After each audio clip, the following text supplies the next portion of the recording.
Yes, so we are at audit chapter number 6, audit documentation. ठीक है, अभी तक हमने पढ़ लिया एविडेंस क्या होते हैं, आप स्ट्रेटजी कैसे लगाते हो, प्लान कैसे करते हो, प्रोग्राम कैसे बनाते हो, एंगेजमेंट क्या होता है, एंगेजमेंट टर्म्स क्या होती है। ठीक है, ऑडिट प्रोग्राम के बेनिफिट्स क्या है, डिसएडवांटेजेस क्या है, ऑडिट करने के बेनिफिट्स क्या है, ऑडिट को प्लान करने के बेनिफिट्स क्या है। ठीक है, करीब करीब 20-25 क्वेश्चन हमने चैप्टर 1 और 2 में पढ़ लिए। 1 और 2 के बाद में हम डायरेक्टली आते हैं चैप्टर नंबर 6 पे। ठीक है सर, चैप्टर नंबर 3, 4, 5 बहुत जंबो चैप्टर्स हैं, उनमें बहुत सारे कंसेप्ट कवर होते हैं, उनको हमको आराम से बाद में लेना पड़ेगा। ठीक है, ये चैप्टर्स जो है चैप्टर नंबर 6, फिर इसके बाद में चैप्टर नंबर 11, ये आपस में जुड़े हुए चैप्टर्स हैं।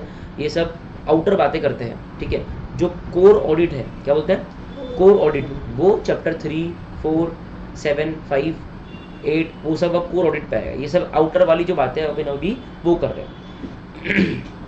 ठीक है, तो चैप्टर नंबर 6 ऑडिट डॉक्यूमेंटेशन, ऐसे 230। अच्छा ध्यान रहे, चैप्टर नंबर 1, 2, 6, 11 ये चारों चैप्टर आपको यूट्यूब पे पूरे मिलेंगे, रेगुलर लेक्चर, मेरे नोट्स भी मिलेंगे, क्वेश्चन बैंक का एक्सट्रैक्ट भी मिलेगा। उसके अलावा बाकी सारे चैप्टर्स के लिए आपको लेक्चर्स सब्सक्राइब करने पड़ेंगे। ठीक है, उसकी इन्फॉर्मेशन यूट्यूब पे हमारे डिस्क्रिप्शन लिंक में दी है। अब आते हैं हम लोग ऑडिट चैप्टर नंबर 6 पे, ऑडिट डॉक्यूमेंटेशन। हमने ऑडिट में एक चीज़ सीखी है अभी तक कि ऑडिट जो है वो 3 पिलर्स पे खड़ा है। एक कंसेप्ट, दूसरा लर्निंग, तीसरा क्वेश्चन का इंटरप्रिटेशन आपकी एग्जाम में। ये तीनों चीज़ पे हम ट्राई करेंगे कि यहाँ पे हम उसको ठीक करें। कंसेप्ट में आपको डिलीवर कर रहा हूँ, लर्निंग में बार बार रिवाइज करा के लर्निंग करा रहा हूँ, और तीसरा खुद के क्वेश्चंस बनवा रहा हूँ ताकि आपको समझ में आए कि क्वेश्चन कैसे बनेंगे। ठीक है, जब आप खुद ही क्वेश्चन बना रहे हो तो आपका इंटरप्रिटेशन ऑटोमेटिकली बेटर हो। ऐसे 230 है, कौन गवर्न कर रहा है डॉक्यूमेंटेशन को, ऐसे 230। तो ऐसे 230 on audit documentation deals with auditor's responsibility to prepare audit documentation. ऐसे 230 काय पे डील करता है कि ऑडिटर की क्या जिम्मेदारी है ऑडिट डॉक्यूमेंटेशन बनाने के लिए। मैंने आपको पहले भी कहा है, मैंने आपको पहले भी ये कहा है कि जब तक डॉक्यूमेंटेशन नहीं होगा किसी भी चीज़ का प्रूफ नहीं है, घूमते रहो फिर, है ना, कोर्ट ऑफ लॉ में, हाई कोर्ट में, सुप्रीम कोर्ट में, या फिर किसी असिस्टेंट का वर्क चेक करने के लिए, कोई भी चीज़ के लिए। ठीक है, या फिर मान लो आप 2025-26 में एक लैंडमार्क लाइट लिमिटेड का ऑडिट कर रहे हो और आपने 3 साल पहले भी इस कंपनी का ऑडिट किया था। अगर आपके पास में प्रॉपर डॉक्यूमेंटेशन है तो आप उसको रेफर करके करंट ईयर का ऑडिट बेटर तरीके से कर सकते हो। बराबर है ना बात, कितना लॉजिकल है। तो ऐसे 230 बोलता है कि ऑडिटर की रिस्पॉन्सिबिलिटी है ऑडिट डॉक्यूमेंटेशन बनाने की। अगर ये नहीं लिखता मान लो, और मैं आपको जनरल एक केबीसी वाला क्वेश्चन पूछता कि ऑडिट डॉक्यूमेंटेशन बनाने की रिस्पॉन्सिबिलिटी किसकी है, तो क्या बोलते हैं आप, अरे भाई उसकी नाम ही बोलता है ऑडिट डॉक्यूमेंटेशन। ठीक है, audit documentation refers to the record of audit procedures perform, है ना भाई, जो भी ऑडिट प्रोसीजर आपने ऑडिट के दौरान लगाए हैं, एनालिटिकल प्रोसीजर्स, RAP, FAP, जिस भी तरीके का प्रोसीजर लगा, इंक्वायरी करी, है ना, डॉक्यूमेंट्री एग्जामिनेशन किया, फिजिकल एग्जामिनेशन किया, statements and explanation of management हो गया, statement and explanation of third party हो गया, करेक्ट है। आपने जो भी प्रोसीजर लगाया हर चीज़ डॉक्यूमेंटेड होनी चाहिए। तो ऑडिट डॉक्यूमेंट क्या है, ऑडिट डॉक्यूमेंट है record of audit procedures performed. आपने जो ऑडिट प्रोसीजर परफॉर्म किए उसका रिकॉर्ड है। तो मैंने क्या प्रोसीजर लगाई है उसका डॉक्यूमेंटेशन, है ना, सिंपल है ना यार, मतलब लॉजिकली सोचो आप, ये नहीं लिखा है सोचो, ऐसा मत सोचो कि नहीं लिखा है। तो हम किस चीज़ का डॉक्यूमेंटेशन करेंगे, ओवरऑल लेवल पे, एक कि मैंने क्या प्रोसीजर लगाई है, क्या एविडेंस मेरे को मिले हैं, और उन एविडेंस को लेके मैं क्या कंक्लूजन पास किया, तो उन्होंने वही लिखा है। और देखो ये स्टेप बाय स्टेप है, पहले प्रोसीजर होगी, उसी से आपको एविडेंस मिलेगा, एविडेंस मिलने के बाद में फिर उसी से आप कंक्लूजन लगो कि भाई फाइनेंशियल स्टेटमेंट जो है वो फ्री फ्रॉम मटेरियल मिसस्टेटमेंट है या नहीं है, क्या वो ट्रू एंड फेयर व्यू दे रहे हैं या नहीं दे रहे। क्लियर है, ठीक है। ऑब्जेक्टिव क्या है ऑडिटर का, डॉक्यूमेंटेशन बनाते वक्त ऑडिटर का ऑब्जेक्टिव क्या है, पहला है कि सफिशिएंट एंड अप्रोप्रिएट रिकॉर्ड होना चाहिए of the basis four auditors report. आप चैप्टर नंबर 8 में पढ़ने वाले हो कि ऑडिटर रिपोर्ट में क्या क्या आता है, कैसे ऑडिट रिपोर्ट बनती है। अब आपकी auditor report is the only thing जो मार्केट में जा रही है कि CA शुभम ने रिलायंस का ऑडिट किया, तो ऑडिट में मैंने क्या किया और मेरा क्या कंक्लूजन है, मेरा क्या ओपिनियन है, वो सब कहाँ लिखा है, ऑडिट रिपोर्ट में लिखा है। ऑडिट रिपोर्ट को लेके एक सेपरेट चैप्टर ICAI का, ठीक है, 700 की सीरीज़ का ऐसे पूरा उसी के ऊपर है। तो ऑडिट रिपोर्ट हमारा सबसे मेन डॉक्यूमेंट है, उसको लेके उससे जुड़े हुए सारे डॉक्यूमेंट्स मेरे को, सारे रिकॉर्ड्स का मेरे को डॉक्यूमेंटेशन करना है। सो सफिशिएंट एंड अप्रोप्रिएट, क्या यूज़ किया? सफिशिएंट एंड अप्रोप्रिएट रिकॉर्ड, काय का record? Of the basis for the audit report. ठीक है, जो रिकॉर्ड्स ऑडिट रिपोर्ट का बेसिस है कि इन रिकॉर्ड्स को देखते हुए ऑडिट रिपोर्ट बनी। रिकॉर्ड्स मतलब क्या? Evidences, procedures, etcetera etcetera. ठीक है, तो उसका पहला ऑब्जेक्टिव क्या है कि सफिशिएंट एंड अप्रोप्रिएट रिकॉर्ड्स, ठीक है, as the basis of audit report. और उसके बाद में इसका उसको डॉक्यूमेंटेशन बनाना है। ठीक है, उसके बाद में evidence that the audit was planned and performed in accordance with SAs, और हर एक सबूत कि मैंने ऑडिट में जो भी किया वो एसेस के हिसाब से किया। मैंने, क्योंकि मेरा तो गला पकड़ लिया ऐसे, अगर मैं ऐसे से डेविएट किया तो मैं जेल में। ठीक है, तो ये दो चीज़ का डॉक्यूमेंटेशन मेरे को बनाना है और ये मेरा ऑब्जेक्टिव है। ठीक है, एग्जाम में ये क्वेश्चन आ सकता है। ठीक है, कि आपको आप एक क्वेश्चन लिख लो ना, लिख लो एक क्वेश्चन लिख लो अपने बुक में, छोटा सा क्वेश्चन है। As an engagement partner,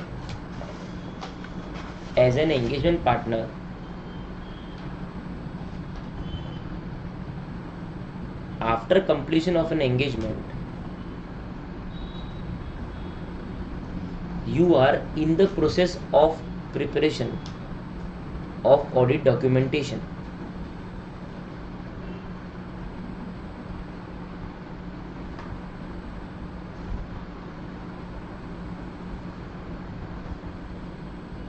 State as an auditor,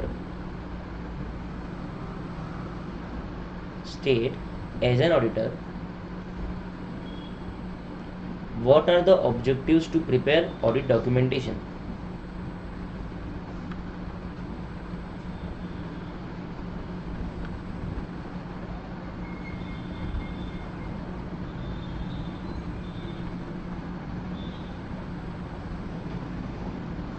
ठीक है ना? क्वेश्चन पढ़ लो एक बार, सिंपल क्वेश्चन है कि ऑडिट, देखो मैंने आपको कल भी बताया, मैं फिर से बता रहा हूँ कि केस कितनी भी लाइंस का हो सकता है। आपको ये इम्पोर्टेंट लाइन ध्यान में रखनी है कि आपके क्वेश्चन में अगर ये लाइन है तो ये आंसर लिखना है, तभी आप ICAI के एग्जाम में बच पाओगे, नहीं तो ख़त्म हो। ठीक है, तो इसमें आंसर क्या है कि सफिशिएंट एंड अप्रोप्रिएट रिकॉर्ड, जिसके बेसिस पे मेरी ऑडिट रिपोर्ट बनी है, और एविडेंस कि मैंने ऑडिट जो है वो प्लान एंड परफॉर्म किया है इन अकॉर्डेंस विद एसेस। अब आता है पर्पस ऑफ ऑडिट डॉक्यूमेंटेशन, कि मैं ऑडिट डॉक्यूमेंटेशन जो है वो क्यों बना रहा हूँ उसका क्या पर्पस है। अगर बहुत बार स्टूडेंट कंफ्यूज होता है, सर ऑब्जेक्टिव और पर्पस तो हाँ ये आपस में थोड़े जुड़े हुए हैं, क्योंकि ऑब्जेक्टिव और पर्पस में क्या डिफरेंस होगा? पर्पस मतलब क्यों कर रहा हूँ, ऑब्जेक्टिव मतलब क्यों कर रहा हूँ। ठीक है, बट थोड़ा सा वो डिटेल में उन्होंने दिया। अभी पर्पस क्या है? पर्पस जो होता है ना, बस एक ही डिफरेंस है। पर्पस जैसे हमारा डिफरेंस था ना ऑडिट स्ट्रेटजी में और ऑडिट प्लान में, बस ऑडिट स्ट्रेटजी इज ऑब्जेक्टिव इस केस में और ऑडिट प्लान इज पर्पस। ठीक है, वो थोड़ा डिटेल में बताता है कि हमारा डिटेल में क्या पर्पस है। ठीक है, पर्पस ऑडिट डॉक्यूमेंटेशन का क्या है? Assisting the engagement team to plan and perform the audit. ठीक है, हर चीज़ का जब अपन डॉक्यूमेंटेशन करेंगे, हमने चैप्टर नंबर 2 में पढ़ा कि स्ट्रेटजी का डॉक्यूमेंटेशन करना है, प्लान का डॉक्यूमेंटेशन करना है और सिग्निफिकेंट चेंजेस का डॉक्यूमेंटेशन करना है। तो ये डॉक्यूमेंटेशन होने के कारण क्या होता है, एंगेजमेंट टीम जो होती है ना, हर बार उनके पास में लिखित में कुछ पड़ा होता है। ठीक है, तो ऑडिट करने में उनको सुविधा होती है। तो बोल रहा है कि एंगेजमेंट टीम को असिस्ट करता है documentation to plan and perform the audit, audit को प्लान करने में और परफॉर्म करने में। Assisting members of the engagement team to direct and supervise the audit work. ठीक है, एंगेजमेंट टीम के मेंबर को उनका जो ऑडिट वर्क है उसको डायरेक्ट करने में और सुपरवाइज करने में भी ऑडिट डॉक्यूमेंटेशन काम आता है। अरे भाई ये सारे पॉइंट ना ऑडिट प्रोग्राम वगैरह के है ना, क्योंकि आपको चैप्टर 2 में बताया है कि ऑडिट प्रोग्राम को भी डॉक्यूमेंट करना है, स्ट्रेटजी को डॉक्यूमेंट करना है, प्लान को डॉक्यूमेंट करना है। तो इन सब में क्या लिखा है? यही लिखा है कि एंगेजमेंट टीम मेंबर क्या करेंगे, क्या नहीं करेंगे, एक्सेट्रा। तो वही चीज़ उसने यहाँ लिखी है कि ऑडिट डॉक्यूमेंटेशन का पर्पस क्या है। ऑडिट डॉक्यूमेंटेशन का पर्पस है कि एंगेजमेंट टीम को असिस्ट करना है ऑडिट को प्लान और परफॉर्म करने के लिए, एंगेजमेंट टीम को असिस्ट करना है कि उनका जो काम है उसको बराबर तरीके से डायरेक्ट कर पाए, उसको बराबर तरीके से रिव्यू कर पाए, ठीक है। तो ये हो गया। फिर तीसरा आता है enabling the engagement team to be accountable for its work. ये भी हमने पढ़ा था बाय साइनिंग, है ना, वो ये पॉइंट है कि enabling the engagement team to be accountable for, कि वो अपने काम के लिए अकाउंटेबल रहे, एंगेजमेंट टीम अपने काम के लिए अकाउंटेबल रहे, ठीक है। डॉक्यूमेंटेशन नहीं होगा तो फिर अथर्व पलट जाएगा कि मैंने तो नहीं बोला, आपने मेरे को बोला ही नहीं, आपने मुझे करने बोला ही नहीं। जब डॉक्यूमेंटेशन रहेगा तो लिखित में ले, तेरे को बोला था, तेरी साइन भी है, करेक्ट है। तो 3 पॉइंट पर्पस के क्या है, पहला assisting the engagement team to plan and perform the audit, assisting the members of engagement team to direct and supervise the audit work, उसके बाद में assisting the engagement team to held accountable, ठीक है। Enabling the engagement team to be accountable for its work, retaining a record of matters of continuous significance to the future audits. अब क्या होता है, हर audit में ऐसा हो सकता है कि आपको कुछ ना कुछ इस साल की ऑडिट में कुछ ना कुछ सिग्निफिकेंट चीज़ मिली, प्रॉपर्टी प्लांट एंड इक्विपमेंट में बहुत बड़ा इशू मिला है, ठीक है। डॉक्यूमेंटेशन से क्या होता है, जितनी भी ये सिग्निफिकेंट चीज़ें है, जितनी भी सिग्निफिकेंट चीज़ें हैं उसका प्रॉपर डॉक्यूमेंटेशन जब होता है तो फ्यूचर ऑडिट में वो हेल्प होता है। फ्यूचर ऑडिट में जो ऑडिटर है वो पिछले ऑडिट की फाइल खोल कर देख सकता है कि क्या क्या सिग्निफिकेंट चीज़ें ये साल में हुई थी, करेक्ट है। तो retaining a record of matters of continuous significance, ठीक है। ऐसे मैटर्स जो कंटिन्यूस सिग्निफिकेंस का मतलब वो उनकी सिग्निफिकेंस कम हुई नहीं है, वो हर साल के लिए सिग्निफिकेंट रहेंगे। अरे कोई कंपनी है, उसकी बैलेंस शीट है मान लो 100 करोड़, 100 करोड़ में से 90 करोड़ पीपी है, तो पीपी तो हर बार सिग्निफिकेंट माना ही जाएगा। Enabling the conduct of quality control review, ये चैप्टर 11 में आने वाला है, ठीक है। इसमें क्या होता है कि जो सीए फर्म होती है ना, अभी मैंने बोला था आपको कि हमारी सीए फर्म थी ABC एंड कंपनी, याद होगा तो उसमें मिस्टर बी क्या था, एंगेजमेंट पार्टनर था। तो अब क्या है, मिस्टर बी काम ढंग से कर रहा है नहीं कर रहा, फॉर्म की गुडविल है ना, मिस्टर बी ने कुछ गलत कर दिया तो फॉर्म की गुडविल खत्म हो जाएगी। तो फॉर्म क्या करती है, क्वालिटी कंट्रोल लगाती है हर एंगेजमेंट पार्टनर के ऊपर, ठीक है, अपने ही फॉर्म में। जैसा मान लो मिस्टर ए है, क्या mister A Glenmark light limited के ऑडिट में इन्वॉल्व थे, नहीं थे, तो मिस्टर ए को कहा जाएगा तो मिस्टर बी के काम को एक बार ऊपर से चेक कर ले, उसको बोलते हैं क्वालिटी कंट्रोल रिव्यू। तो अगर प्रॉपर डॉक्यूमेंटेशन मिस्टर बी ने मेंटेन करे है तो ही तो mister A quality control review कर पाएगा ना। डॉक्यूमेंटेशन देख के तो ऑडिट पूरा ऑडिट फिर से करेगा क्या, जो डॉक्यूमेंटेशन मिस्टर बी ने रखे है बस उसी को देखिए क्वालिटी कंट्रोल रिव्यू करेगा।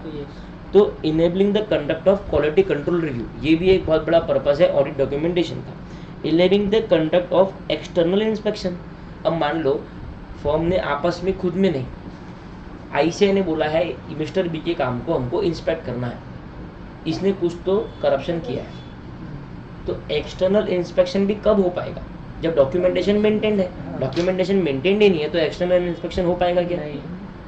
Enabling the conduct of external inspection in accordance with applicable requirement, जब भी रिक्वायरमेंट्स हो उस हिसाब से, ठीक है। तो अब हमें लर्न करना है कि ऑडिट डॉक्यूमेंटेशन का पर्पस क्या है, ठीक है।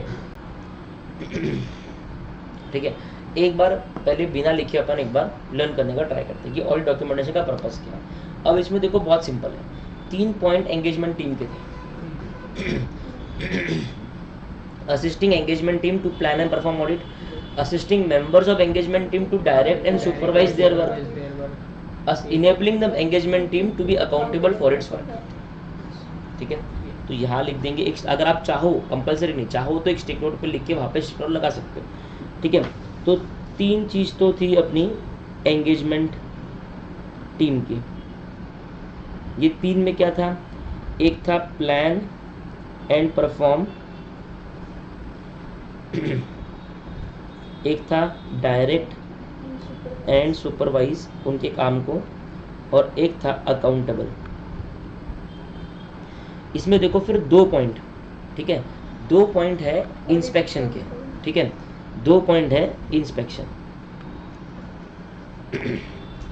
लास्ट के 2 पॉइंट, एक है क्वालिटी कंट्रोल रिव्यू QCR बोलते हैं इसको, और एक है external inspection, assisting in quality control review, assisting in external inspection as per applicable requirements, ठीक है।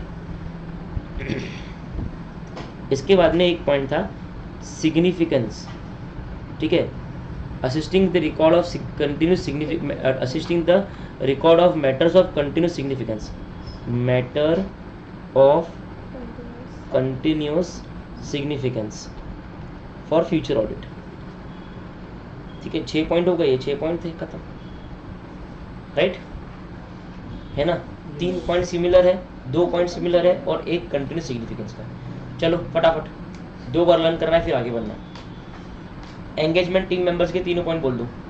Plan and perform audit, direct and supervise their work and accountable for their work. फिर 2 point inspection के बोल दो, quality control review और external inspection. और 1 point matters of continuous significance.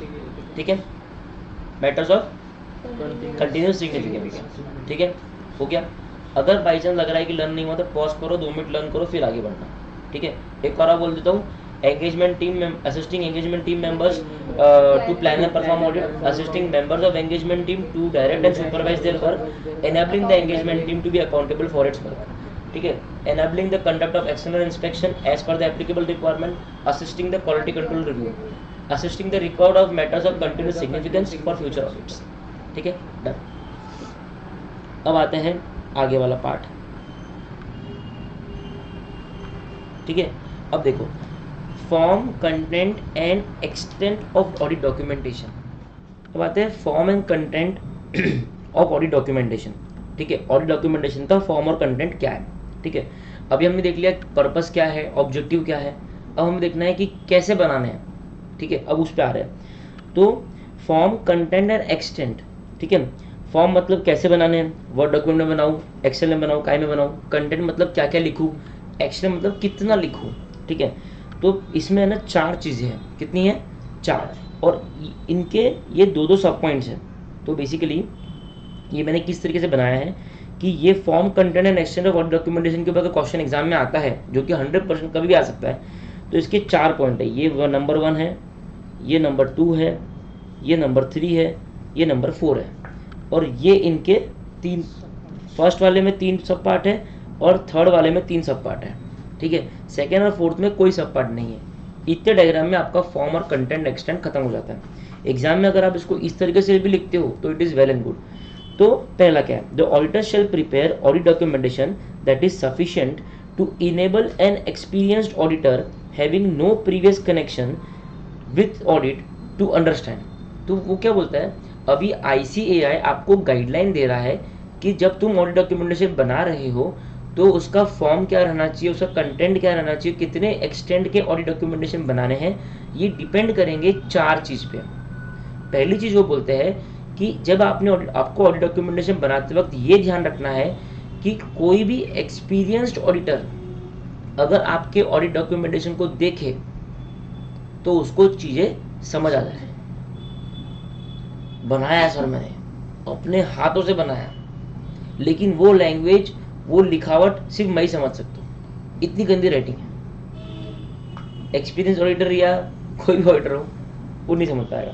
तो पहला ICAI ने क्या बोला है कि ऑडिटर को ऐसे डॉक्यूमेंटेशन बनाने हैं दैट इज सफिशिएंट, जो सफिशिएंट है to enable an experienced auditor. ठीक है, हैविंग नो प्रीवियस कनेक्शन, जिसका ऑडिट से कोई कनेक्शन नहीं है। जैसा हमारे इसमें ABC एंड कंपनी था, मिस्टर B एंगेजमेंट पार्टनर था, मिस्टर A और मिस्टर C का कोई लेना देना है क्या ऑडिट पे? नहीं। आपको ऐसे डॉक्यूमेंटेशन बनाने हैं कि भले ही मिस्टर A का हमारे ग्लेनमार्क लाइट लिमिटेड के ऑडिट से कोई लेना देना नहीं है, फिर भी वो आपकी डॉक्यूमेंटेशन देख के बहुत कुछ समझ पाए। ठीक है, क्या समझ पाए? पहला NTE ऑफ ऑडिट प्रोसीजर। पहला क्या है?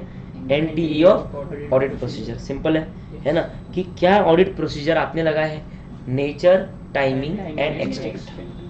करेक्ट है ना। फिर results of audit procedures perform. ठीक है, ऑडिट प्रोसीजर आपने लगाए हैं, उनके क्या नतीजे आए हैं, कहाँ पे एविडेंस मिला, कहाँ नहीं मिला, एटसेट्रा एटसेट्रा एटसेट्रा। तो results of audit procedure perform, उनके रिजल्ट्स क्या है एंड क्या एविडेंस आपको प्राप्त हुआ। बराबर है, ऊपर पढ़ा वही चीज़ रिपीट है। तो पहला पॉइंट ऐसे ने क्या बोला कि देख, जब तू ऑडिट डॉक्यूमेंटेशन बना रहा है तो उसका फॉर्म, कंटेंट और एक्सटेंट 4 चीज़ों पे डिपेंडेंट रहेगा। पहला कि कोई भी एक्सपीरियंस ऑडिटर जब तेरे डॉक्यूमेंटेशन को देख रहा है तो वो डॉक्यूमेंटेशन इतना सफिशिएंट रहे कि वो एक्सपीरियंस्ड ऑडिटर को इनेबल कर सके जिसका उस ऑडिट पे कोई नॉलेज नहीं है, कि वो समझ पाए 3 चीज़ें। पहली, nature, timing and extent of audit procedure performed, ठीक है। फिर रिजल्ट्स क्या है ऑडिट प्रोसीजर परफॉर्म के, और उसके अलावा क्या ऑडिट एविडेंस आपको ऑब्टेन हुआ, करेक्ट है। और थर्ड देखो कितना प्यारा है, significant matters arise during the audit. क्या क्या सिग्निफिकेंट मैटर्स ऑडिट के दौरान अराइज हुए हैं, ये भी उस एक्सपीरियंस सीए को पता चल जाए जिसका ऑडिट से कोई वास्ता नहीं था, सिर्फ आपके ऑडिट डॉक्यूमेंटेशन को देख के उसको ये जानकारी मिल जाए, ठीक है। एंड आप क्या कंक्लूजन रीच हुए, एंड क्या प्रोफेशनल जजमेंट आपने यूज किए ऑडिट रिपोर्ट बनाते वक्त, ठीक है। पहला एकदम सिंपल और क्लियर है पक्का।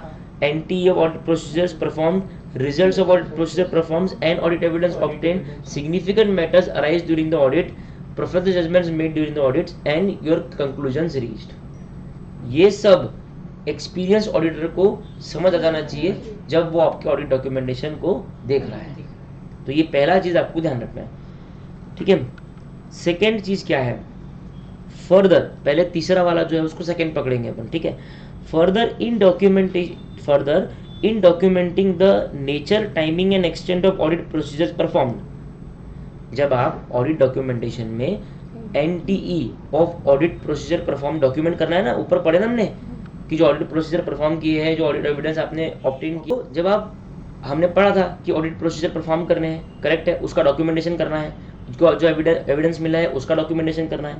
तो जब आप एनटीई ऑफ ऑडिट प्रोसीजर्स परफॉर्म उसका जब आप डॉक्यूमेंटेशन कर रहे हो तो ऑडिटर को क्या क्या ध्यान में रखना है, आपको यहाँ पे एक स्मार्टनेस आनी चाहिए कि सर इसके ऊपर क्वेश्चन बन सकता है, अखंड क्वेश्चन बिल्कुल, लेकिन इसके ऊपर भी एक सेपरेट क्वेश्चन बन सकता है, इसके ऊपर भी एक सेपरेट क्वेश्चन बन सकता है। क्वेश्चन क्या रहेगा कि एक सीए है, ठीक है, जो ऑडिट डॉक्यूमेंटेशन प्रिपेयर कर रहा है, बताइए उसको ऑडिट डॉक्यूमेंटेशन प्रिपेयर करते वक्त क्या ध्यान में रखना है कि एक एक्सपीरियंस ऑडिटर जिसको कोई नॉलेज नहीं ऑडिट का वो भी समझ पाए। तो क्या क्या चीज़ें वो समझ पाए जो उसकी ऑडिट डॉक्यूमेंटेशन में होनी चाहिए। एक और क्वेश्चन ये बन सकता है कि जब आप ऑडिट डॉक्यूमेंटेशन प्रिपेयर कर रहे हो और क्या आपने ऑडिट प्रोसीजर परफॉर्म करी है वो आप वहाँ पे डॉक्यूमेंट कर रहे हो, एनटीई ऑफ ऑडिट प्रोसीजर परफॉर्म, तो ये करते वक्त आपको क्या क्या ध्यान में रखना है। सिंपल है क्वेश्चन ये कि मैं ऑडिट प्रोसीजर्स परफॉर्म्ड उसका एनटीई का डॉक्यूमेंटेशन कर रहा हूँ, तो मुझे क्या ध्यान में रखना है। पहला, who reviewed the audit work performed and the date and extent of such review. जो भी ऑडिट वर्क परफॉर्म हुआ है ऑडिट में उसका रिव्यू किसने किया है और कब किया है और कितने एक्सटेंट तक किया है। दूसरा है identifying characteristics of specific items, ठीक है, identifying characteristics of specific items.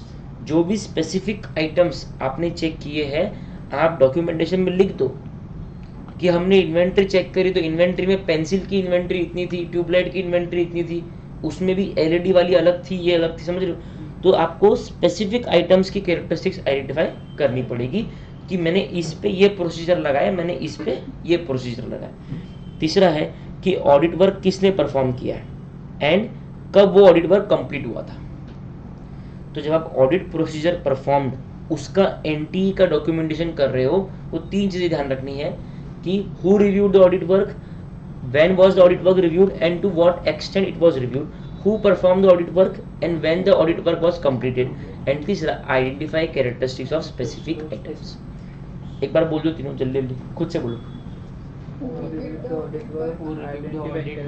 जोर की बोलो यार। Who reviewed the audit work, who reviewed the audit work, when it was reviewed and to what extent it was reviewed, who performed the audit work when the audit work was completed, और उसके अलावा identify characteristics of the specific items. ये तीनों देख के लिख लो जल्दी से,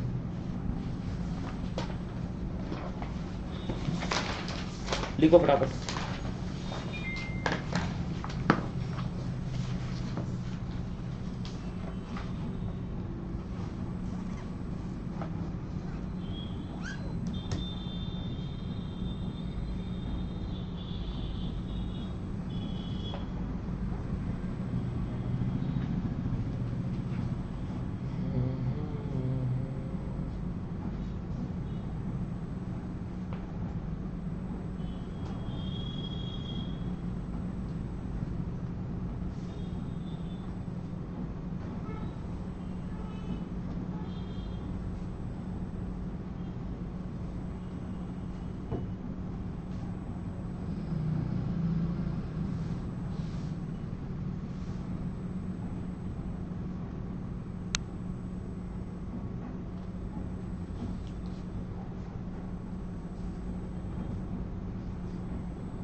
ये लिखने से क्या है, आपका लैंग्वेज ठीक होगा, जल्दी लर्न होगा।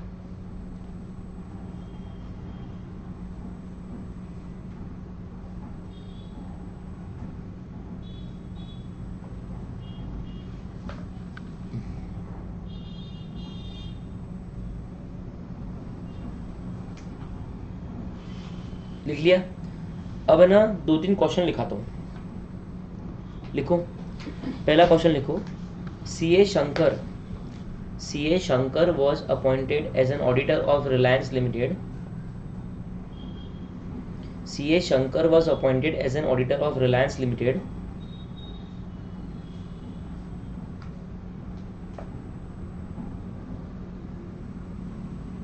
and after completion of audit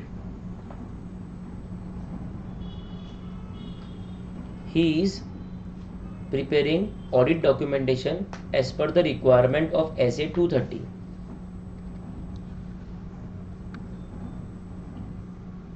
Full stop. State briefly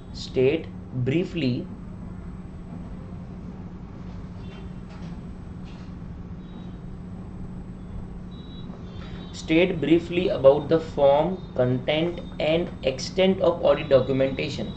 State briefly about form, content and extent of audit documentation.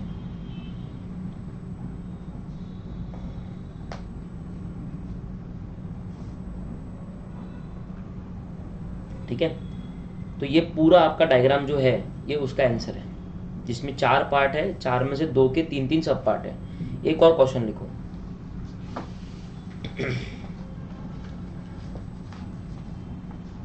C.A. Shankar, while preparing the documentation,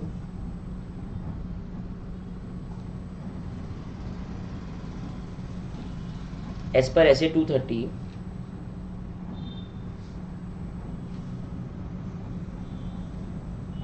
he is documenting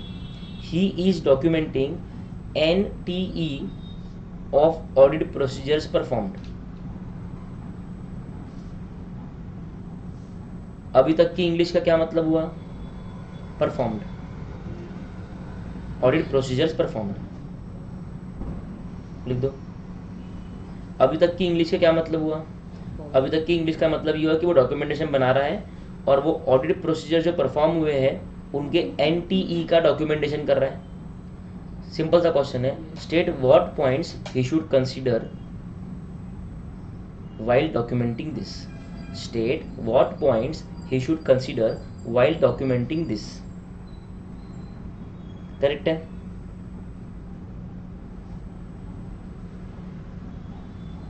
ठीक है, अब एक और क्वेश्चन लिखो। अब इसमें क्या है, ये 3 पॉइंट है, इसके 3 के आंसर क्या है, फटाफट रिवाइज करेंगे। एक, who reviewed the audit work. देखो जहां पे ऑडिट प्रोसीजर्स के डॉक्यूमेंटेशन के ऊपर क्वेश्चन आएगा तो ऑडिट वर्क के बारे में बात होगा, क्योंकि ऑडिट प्रोसीजर में क्या होता है, ऑडिट वर्क होता है। सिंपल है, उसमें 3 चीजें, एक तो who reviewed the audit work, when it was reviewed और कितने एक्सटेंड का रिव्यू है, who perform the audit work, when the audit work was completed, और उसके अलावा identify the characteristics of specific items. अब एक और क्वेश्चन लिखो, जो अपना फर्स्ट वाला पॉइंट था ना, the auditor shell prepare audit documentation वाला पॉइंट, राइट है ना, ये फर्स्ट वाला, ये वाला, ये पूरा एज इट इज छापो। सिर्फ वो लास्ट के 2 वर्ड जो है ना, टू अंडरस्टैंड, वो मत लिखना, बाकी पूरा एज इट इज छापो और उसमें 2 इन्वर्टेड कॉमा ऊपर वाले भी दे दो।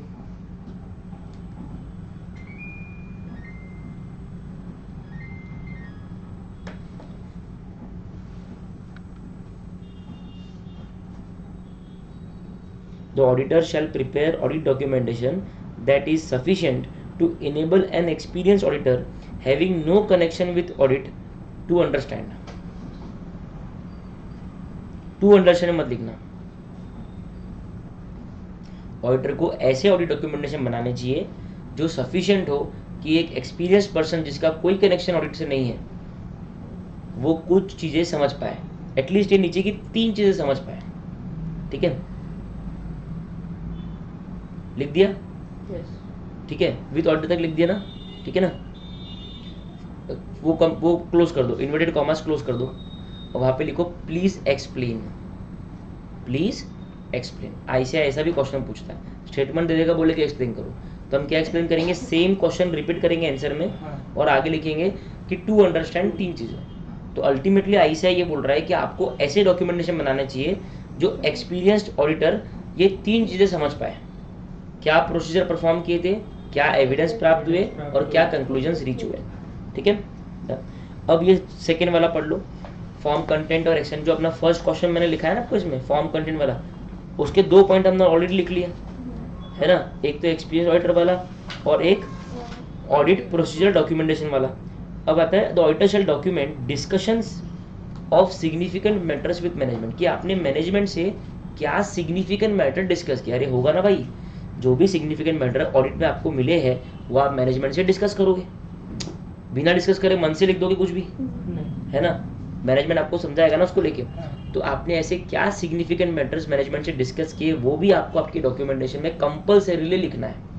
और लास्ट है the auditor, if auditor identified information, अगर ऑडिटर को ऐसी कोई इंफॉर्मेशन मिलती है that is inconsistent with auditors final conclusion regarding a significant matter, the auditor shell document how the auditor addressed the inconsistency.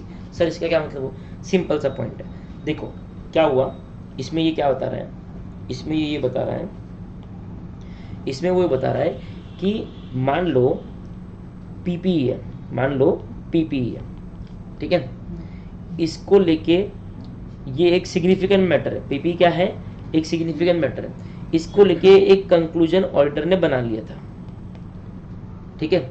अब सडनली एक information auditor को बाहर से मिली, थर्ड पार्टी से, हो सकता है ना, सडनली एक इंफॉर्मेशन उसको थर्ड पार्टी से मिली, उसका कंक्लूजन बन गया था, कंक्लूजन बन गया था, उसके बाद में उसको एक इंफॉर्मेशन एडिशनल मिली जो कि इनकंसिस्टेंट है उस इंफॉर्मेशन से जो उसको यहाँ मिली थी जिस पे उसने कंक्लूजन बनाया था, समझ गया। यहाँ उसको कोई इंफॉर्मेशन मिली थी जिसके बेसिस पे एक कंक्लूजन बना था, करेक्ट है, उसको एक और नई इंफॉर्मेशन मिली जो ये वाली इंफॉर्मेशन से मैच नहीं कर रही है, तो इसको हम लोग क्या कहते हैं इंग्लिश में, इनकंसिस्टेंसी। ये इनकंसिस्टेंसी को उसने कैसे डील किया, क्या उसने अपना कंक्लूजन चेंज किया या नहीं चेंज किया, जो भी किया ये उसको डॉक्यूमेंट करना है, समझा। If the auditor identified information, आपको समझने के लिए अगर स्टिक नोट पे बना के मेरा डायग्राम लिखना लिख सकते हो, नहीं भी लिखे तो भी चलेगा। अगर ऑडिटर को कोई ऐसी इंफॉर्मेशन आइडेंटिफाई हुई है जो इनकंसिस्टेंट है with the auditor's final conclusion regarding a significant matter, regarding a, छोटा मोटा मैटर है तो भैया छोड़ दे, सिग्निफिकेंट मैटर है तो ही ध्यान देना है। द ऑडिटर शेल डॉक्यूमेंट, उसको डॉक्यूमेंट करना है कि ये कंसिस्टेंसी को उसने कैसे एड्रेस किया, मतलब कैसे डील किया, ठीक है, ओके। ये चौथा वाला पॉइंट एक बार देख के लिख लो, स्क्रिबलिंग कर लो जरा चौथा वाला पॉइंट स्क्रिबलिंग कर लो ताकि लर्न हो जाए आपको।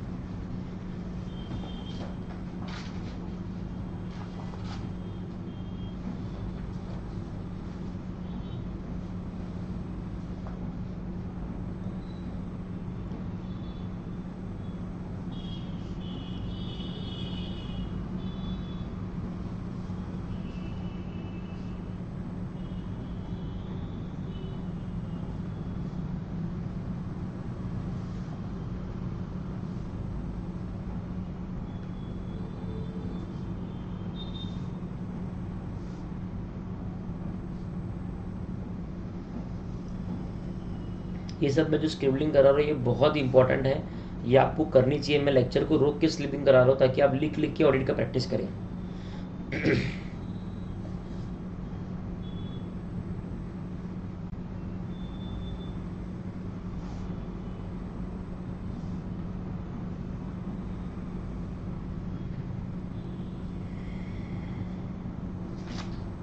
ठीक है, अब देखो एग्जाम में अगर आएगा कि ऑडिट डॉक्यूमेंटेशन का फॉर्म, कंटेंट और एक्सटेंट कैसा रहना चाहिए उसके ऊपर कुछ बताओ, या इसके ऊपर क्वेश्चन आएगा तो हम 4 चीज़ें लिखेंगे। एक हम लिखेंगे एक्सपीरियंस ऑडिटर वाला पॉइंट कि the audit documentation should be sufficient enough that enables the experience auditor to understand 3-4 चीज़ें, ठीक है। एक पॉइंट था अपना एक्सपीरियंस ऑडिटर का करेक्ट है। फिर एक पॉइंट था अपना ऑडिट प्रोसीजर परफॉर्म्ड, राइट, मैं गलत बोल रहा हूँ क्या? और तीसरा और चौथा पॉइंट दोनों सिग्निफिकेंट मैटर को लेके है। एक था कि सिग्निफिकेंट मैटर्स को लेके क्या डिस्कशन आपने मैनेजमेंट से की है, ठीक है, इंग्लिश खुद से बनाते आनी चाहिए, ठीक है। Significant matters identified during the audit and discussions with the management regarding the same, ठीक है। उसके बाद में if auditor identifies information relating to significant matter, है ना, और उसको जो इन्फॉर्मेशन मिली है वो इनकंसिस्टेंट है विद द फाइनल कंक्लूजन जो ऑडिटर ने ऑलरेडी पास कर दिया है, तो ऑडिटर ने ये इनकंसिस्टेंसी को कैसे एड्रेस किया उसका डॉक्यूमेंटेशन करना है relating to significant matter, correct है। तो ये 4 पॉइंट है। अब आ जाओ नीचे, form, content and extent of audit documentation, ठीक है। अभी तक हमने बता दिया कि फॉर्म, कंटेंट और एक्सटेंट ऑफ ऑडिट डॉक्यूमेंटेशन में क्या क्या आना चाहिए, क्या क्या होना चाहिए, ठीक है। अब हम देख रहे हैं कि ये डिपेंड करेगा कुछ फैक्टर्स पे। तो ऊपर के दिए ये क्वेश्चन में और ये क्वेश्चन में क्या फ़र्क है, ये दोनों क्वेश्चन में ये फ़र्क है कि ये क्वेश्चन बता रहा है कि जब आप फॉर्म, कंटेंट और एक्सटेंट ऑफ ऑडिट डॉक्यूमेंटेशन कर रहे हो, मतलब ऑडिट डॉक्यूमेंटेशन बना रहे हो, तो ये 4 चीज़ें आपको ध्यान में रखनी है। अब ये क्या बोल रहा है कि ये जो form, content and extent of audit documentation है ये कुछ फैक्टर्स पर डिपेंडेंट होगा कि कितना डिटेल में बनाना है, कितना बड़ा बनाना है, वो कुछ फैक्टर्स पर डिपेंडेंट होगा। और ऊपर उसने एक जनरिक गाइडेंस दिया है कि form, content and extent of audit documentation में बनाते वक्त क्या क्या ध्यान में रखना है। लेकिन फॉर्म क्या होना चाहिए, कंटेंट क्या होना चाहिए, कितने एक्सटेंट तक होना चाहिए, वो इन फैक्टर्स पर डिपेंडेंट होगा। एग्जाम में यहाँ पे स्वैपिंग मत करना है आंसर की। इससे मैं आपको एक चिट कोड देता हूँ, अगर वो फॉर्म, ध्यान से सुनना, अगर वो form, content and extent of audit documentation के साथ में फैक्टर्स वर्ड यूज कर रहा है, क्या यूज कर रहा है, फैक्टर्स, तो ये आंसर है। अगर फैक्टर्स वर्ड यूज नहीं कर रहा है तो ऊपर वाला आंसर है। उसके अलावा अगर वो बात कर रहे हैं एक्सपीरियंस ऑडिटर की, तो ऊपर वाले आंसर में 3 पॉइंट है।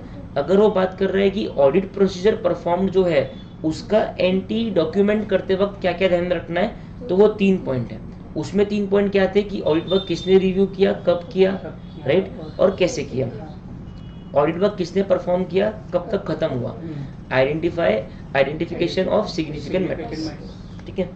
अब क्या फैक्टर्स पर डिपेंडेंट होगा फॉर्म, कंटेंट एंड एक्सटेंट? पहला, size and complexity of the entity, correct है ना भाई, एंटिटी का साइज क्या है, जितना बड़ा साइज उतना बड़ा documentation. Nature of audit procedure perform, किस नेचर का ऑडिट प्रोसीजर आपने परफॉर्म किया, एनालिटिकल प्रोसीजर परफॉर्म किया या डिटेल में सब्सटेंशियल प्रोसीजर परफॉर्म किया, फिजिकल एग्जामिनेशन क्या किया, उस पर भी डिपेंडेंट रहेगा। Identified ROMM, risk of material misstatement कितना आइडेंटिफाई हुआ था। अगर ज़्यादा risk of material misstatement identify हुआ तो ज़्यादा डॉक्यूमेंटेशन मेंटेन करना पड़ेगा ताकि अपने पे कम से कम लाइबिलिटी आए, हम हाई कोर्ट को बता सके कि हमने सब कुछ बराबर किया है, ठीक है। तो एक तो साइज एंड कम्प्लेक्सिटी, ROMM क्या था, ऑडिट प्रोसीजर किस टाइप के परफॉर्म किए, किस नेचर के परफॉर्म किए, significance of audit evidence obtain, आपको क्या ऑडिट एविडेंस ऑब्टेन हुआ, उसका क्या सिग्निफिकेंस है, ठीक है। Nature and extent of exceptions identified, क्या एक्सेप्शंस आपको मिले, एक्सेप्शंस मतलब कुछ तो अटपटी चीज मिल गई। सर अभी तक ना पिछले 10 साल से एक इन्वेंट्री की आइटम को ये लोग प्रॉपर्टी, प्लांट एंड इक्विपमेंट में दिखा रहे थे, भयानक। तो आपको अगर इस तरीके की कुछ एक्सेप्शंस आइडेंटिफाई हुए तो वो क्या है उस पर भी डिपेंड रहेगा कि क्या आपका फॉर्म, कंटेंट और एक्सटेंट ऑफ ऑडिट डॉक्यूमेंटेशन होगा, ठीक है। तो अभी तक 5 क्या पढ़े, साइज एंड कॉम्प्लेक्सिटी, ठीक है, आपने क्या नेचर के ऑडिट प्रोसीजर परफॉर्म किए, ROMM क्या था, एक्सेप्शंस क्या आइडेंटिफाई हुए और ऑडिट एविडेंस क्या मिले। उसके बाद में ऑडिट मेथोडोलॉजी और टूल क्या यूज़ किए, ऑडिट मेथोडोलॉजी और टूल्स आपने क्या यूज़ किए, ठीक है। उसके बाद में need to document a conclusion और the basis for a conclusion not readable, ये है ना पॉइंट आप काट दो, ये थोड़ा सा टिपिकल पॉइंट है, आपको एग्जाम में लिखने के लिए 6 पॉइंट इनफ है। इस पॉइंट को मैं समझा दूंगा 100%, बट अननेसेसरी तालाब को खराब क्यों करना है, इजीली 6 पॉइंट अपने को लर्न हो रहे, काम खत्म, आगे बढ़ना है, बराबर है कि नहीं भाई, ठीक है। तो form, content and extent of audit documentation कौन से फैक्टर पर डिपेंडेंट होगा, size and complexity of the entity, nature of audit procedure perform, ROMM क्या आइडेंटिफाई हुआ है, एविडेंस क्या मिला है, एक्सेप्शन क्या मिला है, और ऑडिट मेथोडोलॉजी आपने क्या यूज करी, सॉफ्टवेयर यूज किया है या आपने हाथ से किया है, सब कुछ डिपेंड करेगा। ठीक है ना, क्लियर है, इजी आंसर है, लर्न हो जाएगा। एक बार फिर से बोल दो, ऑडिट प्रोसीजर क्या परफॉर्म किए। देखो इसमें ना याद करने का तरीका है, ऑडिट प्रोसीजर को, ऑडिट एविडेंस को और एक्सेप्शंस को, ये 3 पॉइंट को साथ में लर्न करो। ठीक है ना, ये 3 पॉइंट, ये देखो बता दो मैं, ये इसको साथ में करो। ठीक है, साइज एंड कॉम्प्लेक्सिटी और ROMM को साथ में करो और ऑडिट मेथोडोलॉजी को साथ में करो। एक्चुअली इसको भी आप इनके साथ में ले सकते हो, क्योंकि ऑडिट मेथोडोलॉजी से ही तो प्रोसीजर निकलते हैं ना भाई, है ना। तो अब याद करो, पहला है ऑडिट मेथोडोलॉजी क्या यूज करी है, उससे ऑडिट प्रोसीजर क्या लगा है ना, नेचर ऑफ ऑडिट, उससे ऑडिट एविडेंस क्या मिले हैं, और आपको एक्सेप्शंस क्या आइडेंटिफाई हुए, उनका नेचर क्या है, और आपकी एंटिटी की साइज एंड कॉम्प्लेक्सिटी क्या है जिसका आप ऑडिट कर रहे हो, और आपने आइडेंटिफाइड ROMM क्या है। ये सीक्वेंस में लर्न करोगे तो लर्न जल्दी होगा। क्लियर है। अब आते हैं एक और क्वेश्चन पे। ठीक है, तो एक क्वेश्चन पहले लिख दो आप इसमें, state on what factors the form, content and extent of audit documentation is dependent. कौन से फैक्टर पे डिपेंडेंट है।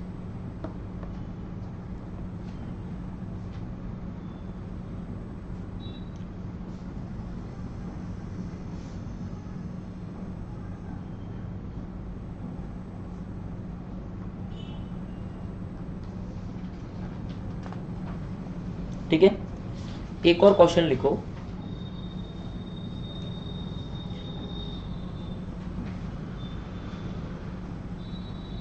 State what documents generally form part of audit documentation। मतलब ऑडिट डॉक्यूमेंटेशन में कौन से डॉक्यूमेंटेशन आते हैं, कौन से डॉक्यूमेंट्स ऑडिट डॉक्यूमेंटेशन में जनरली आते हैं। या एक और इसमें और करके एक और क्वेश्चन लिखो, और करके OR बीच में नीचे की लाइन में और लिखो, एक और क्वेश्चन लिखो, state some of the examples of audit documentation.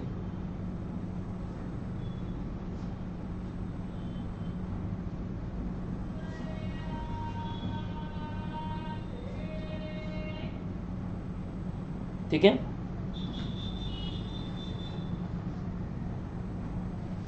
Okay done. अब ऑडिट डॉक्यूमेंटेशन में क्या क्या आया, पहला आया ऑडिट प्रोग्राम। क्या आया, ऑडिट प्रोग्राम, ये हमने ऑलरेडी चैप्टर नंबर 2 में पढ़ लिया, समझाने का जरूरत नहीं है। फिर आया एनालिसिस।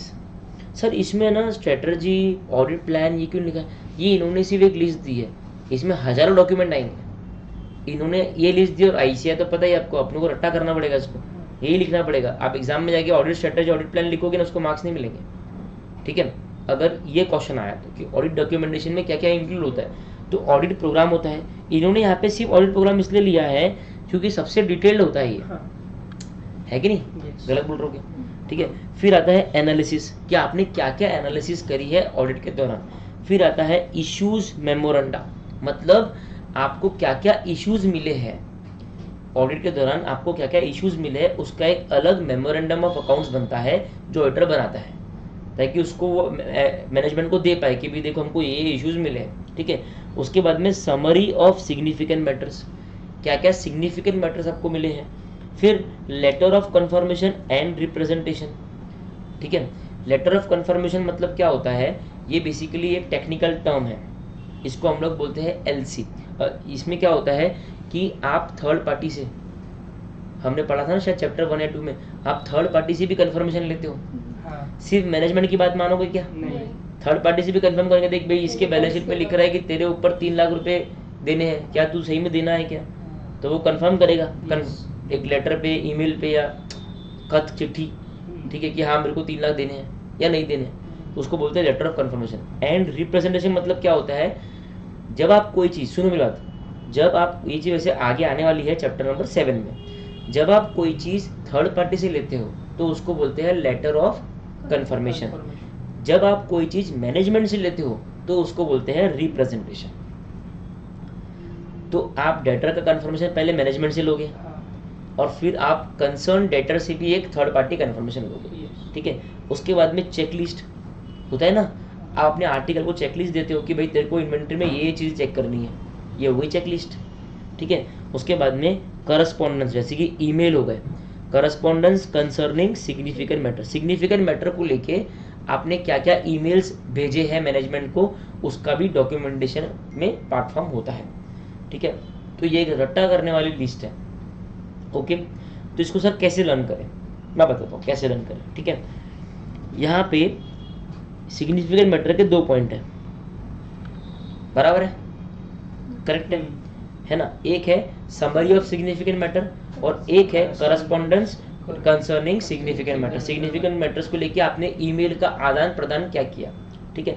उसके बाद में है 2 चीज़ें, एक होता है एनालिसिस, कि आपने क्या क्या एनालिसिस करी है, और चेकलिस्ट क्या बनी है, बराबर है। कि आपने अपने आर्टिकल असिस्टेंट को या सीए को चेकलिस्ट देगी भी, देखो ये काम करना है। उसके बाद में आता है कि क्या क्या आपको इश्यूज मिले हैं, ठीक है, क्या क्या आपने एलसी और रिप्रेजेंटेशन लिया है, और आपका ऑडिट प्रोग्राम क्या था, ठीक है। तो मैं इसको एक और कर सकता हूँ, मैं इसको सेकंड कर देता हूँ। ऑडिट प्रोग्राम बना, चेकलिस्ट दी, एनालिसिस किया, उसके बाद में क्या मिले, इश्यूज मिले, ठीक है। इश्यूज के बाद में हमने लेटर ऑफ कंफर्मेशन लिए और रिप्रेजेंटेशन लिए, है ना, और फिर हमें सिग्निफिकेंट मैटर मिले और उनको लेके हमने करस्पॉन्डेंस किया, करेक्ट है। अब सब लोग मेरी तरफ देखेंगे, हम क्या लर्न कर रहे हैं कि ऑडिट प्रोग्राम में क्या क्या आएगा।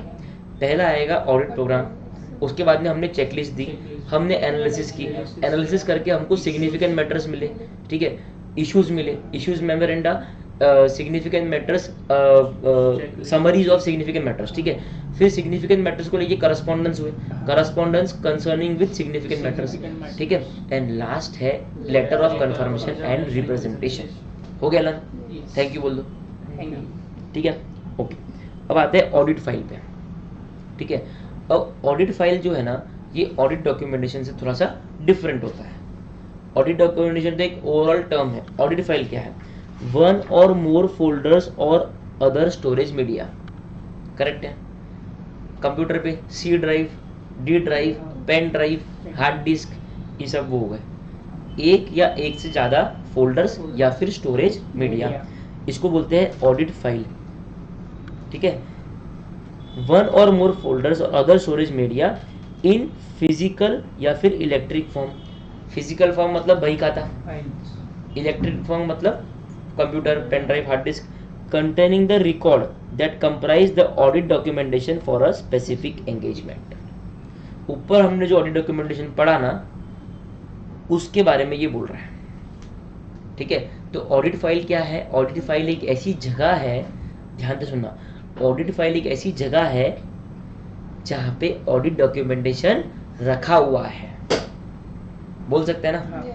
ऑडिट फाइल एक ऐसी जगह है जहाँ पे ऑडिट डॉक्यूमेंटेशन रखा है। तो उसने क्या बोला, 1 और मोर फोल्डर और स्टोरेज मीडिया, चाहे फिजिकल फॉर्म में चाहे इलेक्ट्रॉनिक फॉर्म में, containing the record that compromise the audit documentation of specific engagement. उस स्पेसिफिक एंगेजमेंट का ऑडिट डॉक्यूमेंटेशन उस फोल्डर पे रखा है, फिजिकल या फिर इलेक्ट्रॉनिक फॉर्म। कोई डाउट है? अब आता है assembly of the final audit file. Assembly of final audit file, the auditor shell assemble the audit documentation in an audit file. ये हमने पढ़ा अभी, है ना। ये इतनी लाइन को एक बार स्क्रिबल कर लो, देख के लिख लो जरा जल्दी से। The auditor shell assemble, assemble करना मतलब क्या, किसी 2-3 पेज को एक साथ में सीरियली बराबर लाइन से लगाना। हम टेस्ट लिख रहे हैं तो एक पेज नंबर 1 के बाद में पेज नंबर 2 फिर 3 ऐसा अपन असेंबल करते हैं ना। तो ऑडिट डॉक्यूमेंटेशन तो बिखरा हुआ है, पीपी का अलग है, ऑडिट प्रोग्राम अलग है, चेकलिस्ट अलग है, इन सबको एक जगह पे असेंबल करना। तो ऑडिटर शैल असेंबल, किस चीज़ को असेंबल करना है, ऑडिट डॉक्यूमेंटेशन। कहाँ पे, ऑडिट फाइल में। And complete the administrative process of assembling the final audit file on timely basis after the date of auditor's report. अरे भैया, ऑडिट फाइल कब बनेगा?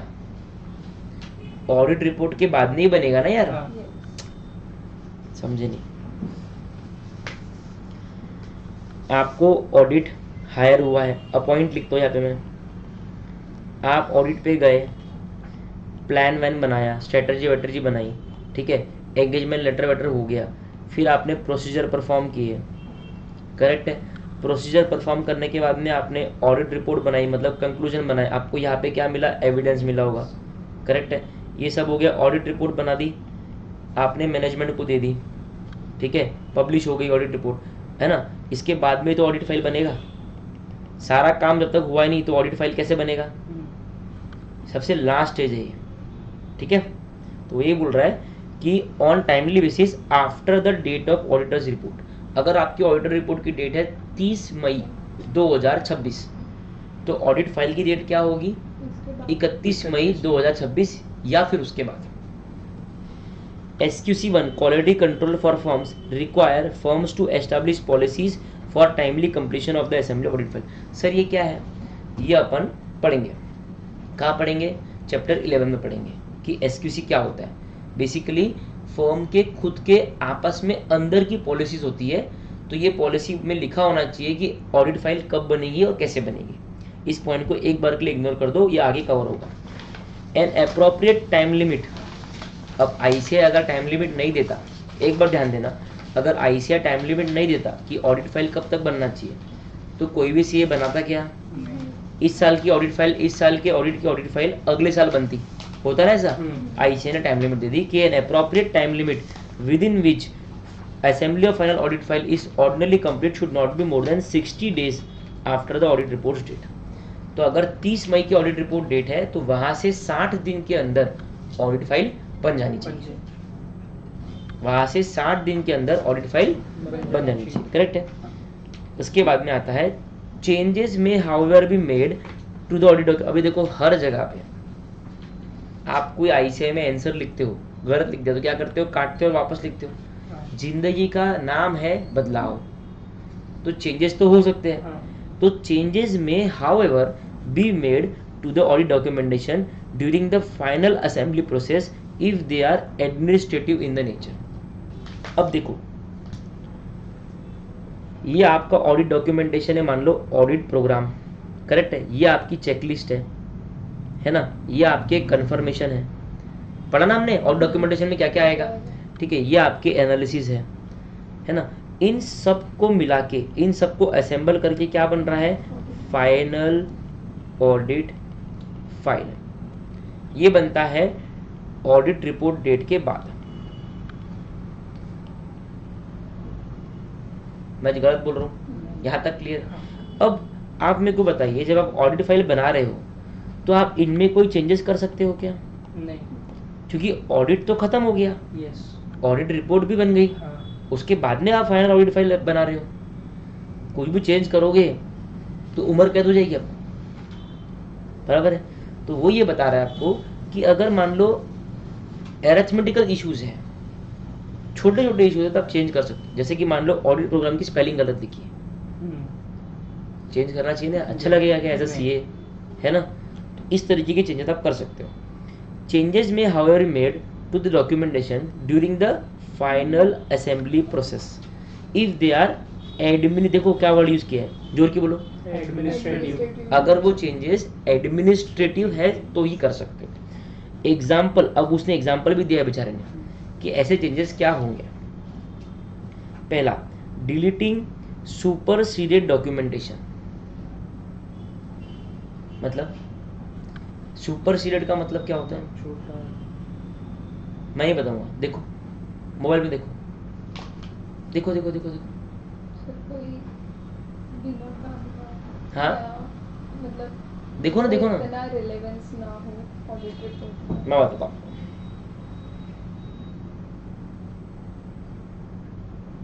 किसी भी चीज को सुपरसीड करना क्या होता है? मतलब एक डॉक्यूमेंटेशन को लेके और भी चीजें हैं, मतलब डुप्लीकेट डॉक्यूमेंटेशन अपन कह सकते हैं, ठीक है। मैं बताता हूँ, to take place of somebody which existed, मतलब डुप्लीकेट, करेक्ट है ना। यस, तो अननेसेसरी दो दो तीन तीन डॉक्यूमेंट रहेंगे एक ही चीज़ को लेके तो आप कंफ्यूज हो जाओगे ना, बल्कि हो जाएगा फाइल। तो वो बोल रहा है डिलीट कर दो या डिस्कार्ड कर दो super serious documentation. Second, sorting, collating and cross referencing working papers, ये भी चेंजेस का पार्ट है ना, कि आप वर्किंग पेपर्स को सॉर्ट कर रहे हो। भाई ऑडिट प्रोग्राम पहले ले लिया, अच्छा उसके पहले प्लान ले लिया, अच्छा उसके पहले स्ट्रेटजी ले ली, ऐसा सॉर्टिंग कर सकते हो, कोलेटिंग कर सकते हो, क्रॉस रेफरेंसिंग कर सकते हो। जो चीज़ स्ट्रेटजी में लिखी है वही प्लान में लिखी होनी चाहिए, वैसे ही प्रोग्राम में बन लिखना चाहिए। Cross referencing, signing off on completion checklist, audit हो गया, ऑडिट रिपोर्ट बन गई, ठीक है। अब हर आर्टिकल को खुद की चेकलिस्ट दी थी, तू इन्वेंटरी चेक करने जा रहा है, तेरे को ये देखना है, तुम पीपीई के लिए जा रहे हो, तुमको ये देखना है। तो क्या होता है, साइनिंग ऑफ होता है, क्योंकि वो साइन करता है कि मैंने ये सब चेक कर लिया था। तो ये भी चेंजेस का पार्ट बनेगा। Signing off on completion checklist, क्या बोल रहा है वो, कंप्लीशन कि सब कुछ कंप्लीट हो गया है। Relating to the file assembly process, documenting audit evidence that the auditor has obtain before the date of auditor's report, ठीक है। फाइनल असेंबली के टाइम पे भी अगर कुछ ऑडिट एविडेंस है जो डॉक्यूमेंट नहीं हुए हैं कहीं पे भी, तो उनको भी आप डॉक्यूमेंट कर सकते हो, उसको हम अलाउ कर रहे हैं चेंजेस में। समझ गया, करेक्ट है। एक क्वेश्चन लिखो, CA Rishabh is of the view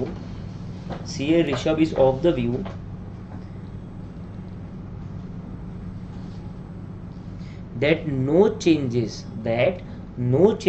to audit documentation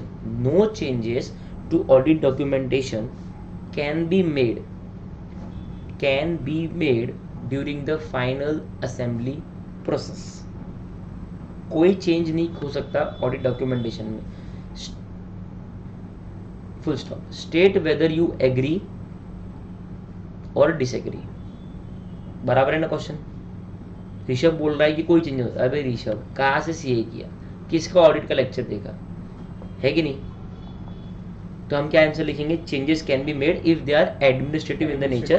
example of such changes क्या है, सबसे पहला तो ऑडिट एविडेंस। आईसीआई ने खुला बोला है, जब चाहो तब ऑडिट एविडेंस का डॉक्यूमेंटेशन कर लो। Documentation of audit evidence can be done, ठीक है, at the time of audit report. Documenting audit evidence that auditor has obtain before the date of auditor's report. आपने कोई ऑडिट एविडेंस ऑडिट रिपोर्ट की date के पहले obtain किया था लेकिन डॉक्यूमेंट करना भूल गए थे, तो वो डॉक्यूमेंट कर सकते हो। सॉर्टिंग, कोलेटिंग, क्रॉस रेफरेंसिंग कर सकते हो। डिलीटिंग सुपरसीडेड डॉक्यूमेंटेशंस, वो भी कर सकते हो। और आखिरी था signing off on completion checklist. Correct है, लर्न हो गया। एक बार जोर की बोल दो, deleting, discarding superseded documentation, sorting, collating, cross referencing, audit evidence obtained before the audit report and signing off on final checklist। एक बार फटाफट देख के चारों एग्जांपल लिख लो जल्दी से। अब देखो, जब मैं लिखने बोलता हूँ ना, स्क्रिबलिंग करने, तो आपकी जो स्पीड होनी चाहिए ना, वो रॉकेट से ज़्यादा होनी चाहिए। फट फट फट फट, गंदी लैंग्वेज, एकदम गंदी राइटिंग लिखो, डेकोरेट मत करो उसको।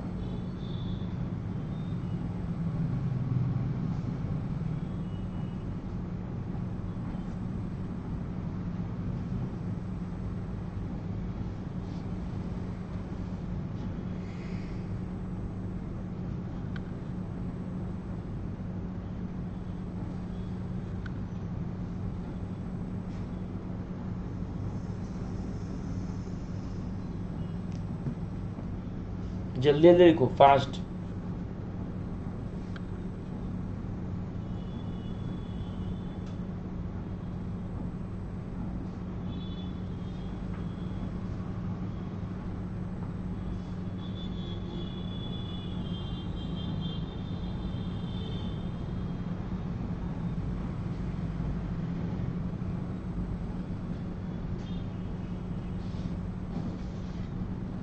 लिख लिया, ठीक है। अब हमें ना इसके नीचे का जो है ये वाला बॉक्स, ये बाद में पढ़ेंगे, इसके पहले ये वाला बॉक्स पढ़ेंगे, ठीक है। SQC1 रिक्वायर्स फर्म्स, SQC1 बाद में पढ़ने वाले चैप्टर 11 में, requires firms to establish. SQC1 क्या बोलता है कि फर्म को क्या करना चाहिए, फर्म मतलब CA फर्म, ठीक है, इसको क्या करना चाहिए, एस्टैब्लिश पॉलिसीज एंड प्रोसीजर्स। किस चीज़ को लेके, for the retention of engagement documentation, engagement documentation मतलब जो भी ऑडिट डॉक्यूमेंटेशन है। हाँ। अब देखो यहाँ पे ना ये लोग बेकार के वर्ड यूज करते हैं, उसका क्या जाता था अगर वो यहाँ पे ऑडिट बोलता था तो अननेसेसरी एंगेजमेंट बोला है, ठीक है, क्योंकि हमारे नोट्स पूरा आईसीआई से कॉपी पेस्टेड है तो हमने चेंज नहीं किया, ठीक है। तो for the retention of engagement documentation SQ बोलता है कि फर्म की पॉलिसी में लिखा होना चाहिए कि ऑडिट डॉक्यूमेंटेशन जो है वो कब तक रिटेन करने हैं। आज हम खड़े 2025-26 में 2001 के ऑडिट डॉक्यूमेंटेशन मिलेंगे क्या आपको? नहीं। प्रैक्टिकली पॉसिबल है क्या? तो आईसीआई ने बता दिया है कि कितने साल तक आपको संभाल के रखना है। The retention period for the audit engagement ordinarily is no shorter than 7 years। कम से कम 7 साल तक आपको ऑडिट डॉक्यूमेंटेशन को रिटेन करना है from the date of the auditor's report. कब से? ऑडिटर रिपोर्ट के डेट से 7 साल, और if later the date of group auditor's report, ठीक है। अब इसमें क्या होता है ये आप सीए फाइनल समझोगे कि मान लो ये है ग्लेनमार्क लिमिटेड। कौन है? इसकी 2 सब्सिडी है, ग्लेनमार्क लाइट लिमिटेड और ग्लेनमार्क हॉलीडे लिमिटेड, ठीक है ना। आप ऑडिटर हो ग्लेनमार्क लिमिटेड के, मान लो, ठीक है। पहले आप साइन करते हो ग्लेनमार्क की खुद की बैलेंस शीट जिसको हम लोग बोलते हैं स्टैंड अलोन। क्या बोलते हैं? और फिर हम साइन करते हैं कॉन्सोलिडेटेड, या आपने एडवांस अकाउंट में पढ़ा होगा, कॉन्सोलिडेटेड फाइनेंशियल स्टेटमेंट। तो वो बोल रहा है कि स्टैंड अलोन की जो ऑडिट रिपोर्ट की डेट है ना, वो मान लो है 20 मई, और कॉन्सोलिडेटेड फाइनेंशियल स्टेटमेंट इसको बोलते हैं ग्रुप ऑडिट रिपोर्ट की डेट है मान लो 25 मई, तो 7 साल कहाँ से काउंट होंगे? 25 मई से। और मान लो वाइज वर्सा होता तो भी 25 मई से होता। तो वो बोल रहा है कि या तो नॉर्मल ऑडिट रिपोर्ट की डेट या फिर ग्रुप ऑडिट रिपोर्ट की date, whichever is later, वहां से 7 साल। समझा क्या? यस। है ना। तो SQ1 से अब पॉलिसी से प्रोसीजर रहनी चाहिए कि कब तक आपको ऑडिट डॉक्यूमेंटेशन रिटर्न करने हैं। नॉर्मली 7 साल से कम नहीं होना चाहिए। अब ऊपर वाला पॉइंट देखो, after the assembly has been completed the auditor shall not delete, क्या? Shall not delete audit documentation of any nature before the end of its retention period. Simple है ना यार, रिटेंशन पीरियड जब तक खत्म नहीं होता कोई भी ऑडिट डॉक्यूमेंटेशन को भूल के भी डिलीट मत कर देना, पाप लगेगा। क्लियर है? अब आता है documentation of significant matters and related significant professional judgements.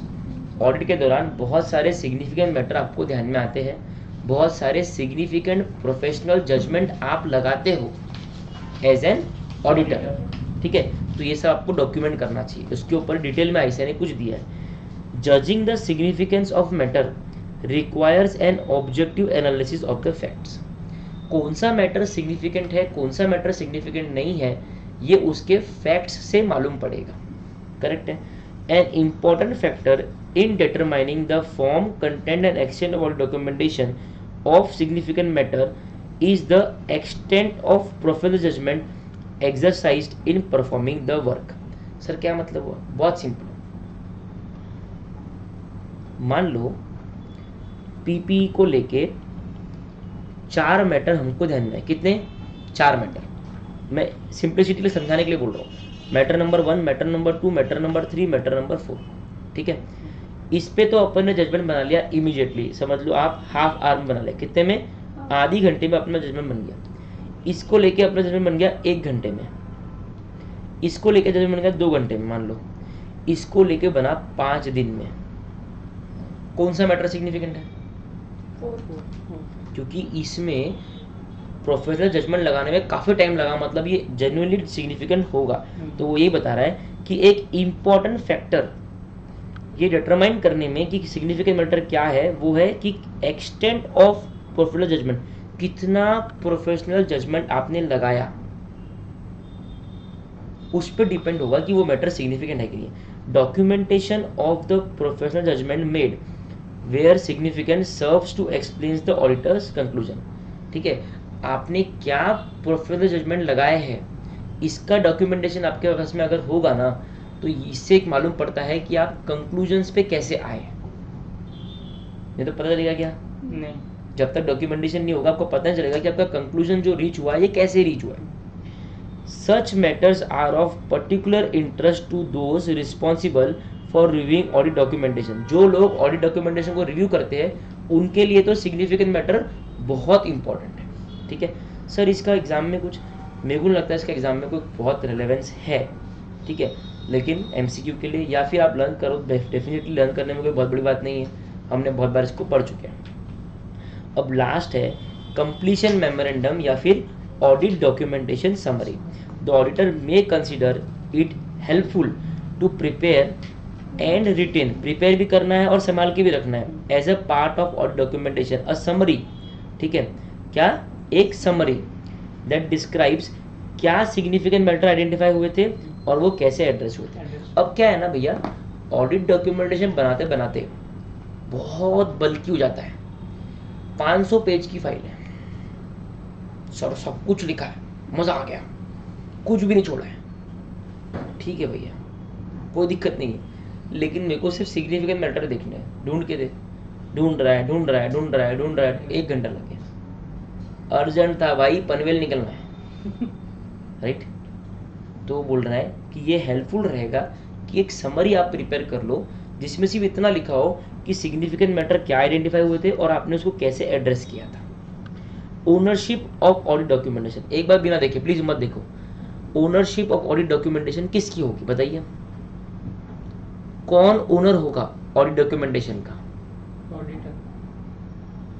Auditor बना रहा है तो ओनर कौन होगा? वही उन्होंने लिखा है कि SQC1 बोलता है कि ऑडिट डॉक्यूमेंटेशन ऑडिटर की प्रॉपर्टी है। किसकी प्रॉपर्टी है? ऑडिटर। लेकिन होता ना, मेरे पास में ही है, मैं चाहूँ तो दे सकता हूँ, ना चाहूँ तो नहीं property. He may at his description, मतलब खुद की इच्छा पे मेक पोर्शंस ऑफ, मतलब कुछ पोर्शंस का जेरोक्स बना ले, audit documentation available to client. ये बहुत प्रैक्टिकली वर्ल्ड में होता है। क्लाइंट कैसा है, ऑडिट डॉक्यूमेंटेशन बहुत डिटेल में बनता है। बहुत बार क्या होता है, अगले साल या उसके अगले साल क्लाइंट को समझ नहीं आता है कि 3 साल पहले अपन ने ये जजमेंट क्यों लिया था, तो वो ऑडिटर को फोन करता है, भाई प्लीज ये एक मैटर अराइज हुआ था, उसको लेके एक जजमेंट अपन ने ऐसा पास किए थे कि इसको अपन फाइनेंशियल स्टेटमेंट्स में ऐसे ट्रीट करेंगे, इसका डिस्क्लोजर अपन ऐसे देंगे, प्लीज उसके लिए एक डॉक्यूमेंटेशन भेज दे, मेरे पीछे CBI वाले लगे हैं। ठीक है, मैं चाहूँ तो ना चाहूँ तो मेरी प्रॉपर्टी। करेक्ट है। चैप्टर 6 खत्म हो गया। ICAI में भी केवल 20 पेज का चैप्टर है, जिसमें से 14 पेज का ही चैप्टर है, 6 पेज के तो टेस्ट के आखिरी की समरी है। ठीक है, सिंपल चैप्टर है। सर इसका एग्जाम में क्या है, अभी तक हमने 3 चैप्टर किए, 1, 2 और 6।